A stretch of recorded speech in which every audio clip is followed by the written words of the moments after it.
जय श्री कृष्णा। राधे राधे भक्तों। प्रिय भक्तों, आज हम आप सभी को कार्तिक माह महात्म्य की पंचम अध्याय की कथा को श्रवण कराएंगे। आप सभी लोग भक्ति भाव से इस कथा का श्रवण पान करिए। तो चलिए प्रारंभ करते हैं देर न करते हुए। इससे पहले आप चैनल को सब्सक्राइब कर ले अगर नहीं किया है तो, और जिनको आवश्यकता हो यह वीडियो उनको शेयर कर दें। बोलिए गणेश भगवान की जय, बोले लक्ष्मी नारायण भगवान की जय। प्रभु मुझे सहारा है तेरा, जग के पालनहार।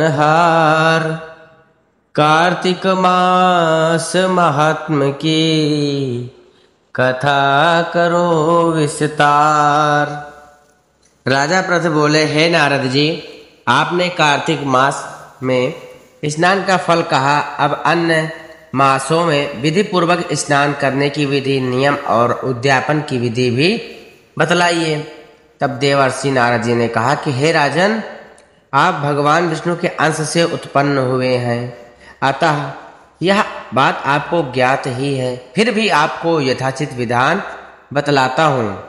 आश्विन माह में शुक्ल पक्ष की एकादशी से कार्तिक के व्रत करने चाहिए। ब्रह्म मुहूर्त में उठकर जल का पात्र लेकर गांव से बाहर पूर्व अथवा उत्तर दिशा में जाना चाहिए।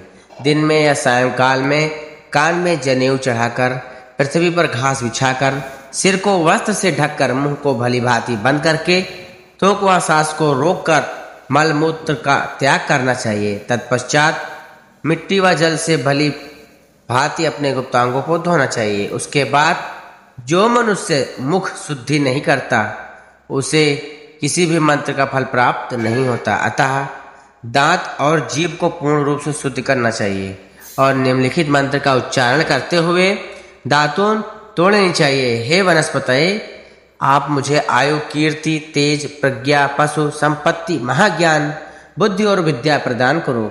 इस प्रकार उच्चारण करके वृक्ष से 12 अंगुल की दातुन लें। दूध वाले वृक्षों से दातुन नहीं लेनी चाहिए। इसी प्रकार कपास, कांटेदार वृक्ष तथा जले हुए वृक्ष से भी दातुन लेना मना है, जिससे उत्तम गंध आती हो और जिसकी टहनी कोमल हो। ऐसे ही वृक्ष से दंत धावन ग्रहण करना चाहिए। प्रतिपदा, अमावस्या, नवमी, छठी, रविवार को चंद्र तथा सूर्य ग्रहण में दातुन नहीं करनी चाहिए।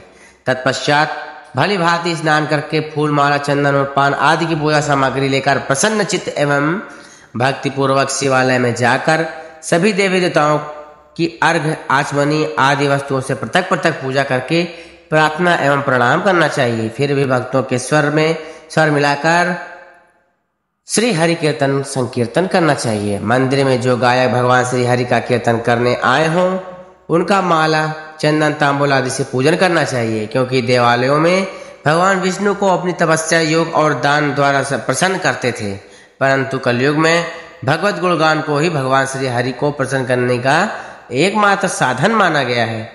नारद जी राजा पृथु से बोले, हे राजन, एक बार मैंने भगवान से पूछा कि हे प्रभु, आप सबसे अधिक कहाँ निवास करते हैं? इसका उत्तर देते हुए भगवान ने कहा कि हे नारद, मैं वैकुंठ या योगियों के हृदय में ही निवास करता, अपितु जहाँ मेरे भक्त मेरे कीर्तन करते हैं मैं वहाँ अवश्य निवास करता हूँ। जो मनुष्य चंदन, माला आदि से मेरे भक्तों का पूजन करते हैं उनसे मेरी ऐसी प्रीति होती है जैसे कि मेरे पूजन से भी नहीं हो सकती। नारद जी ने फिर कहा, शिरीष, धतूरा, गिरजा, चमेली, केसर, कंदार और कटहल के फूलों व चावलों से भगवान विष्णु की पूजा नहीं करनी चाहिए। अड़हल, कंद, गिरीश, चूही, मालती और केवड़ा के पुष्पों से भगवान शंकर की पूजा नहीं करनी चाहिए। जिन देवताओं की पूजा में जो फूल निर्दिष्ट हैं उन्हीं से उनका पूजन करना चाहिए।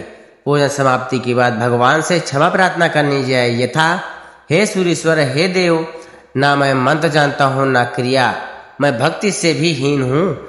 मैंने जो कुछ भी आपकी पूजा की है उसे पूरा करें।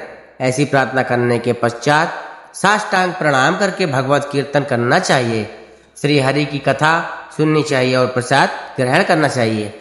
जो मनुष्य उपरोक्त विधि के अनुसार कार्तिक व्रत का अनुष्ठान करते हैं वह जगत के सभी सुखों को भोगते हुए अंत में मुक्ति को प्राप्त करते हैं। बोलिए लक्ष्मी नारायण भगवान की जय। तो प्रिय मित्रों, अगर यह कथा आपको अच्छी लगी हो तो चैनल को सब्सक्राइब करें, वीडियो को शेयर करें, लाइक कमेंट जरूर करें। जय श्री कृष्णा, राधे राधे। तो चलिए प्रारंभ करते हैं देर न करते हुए।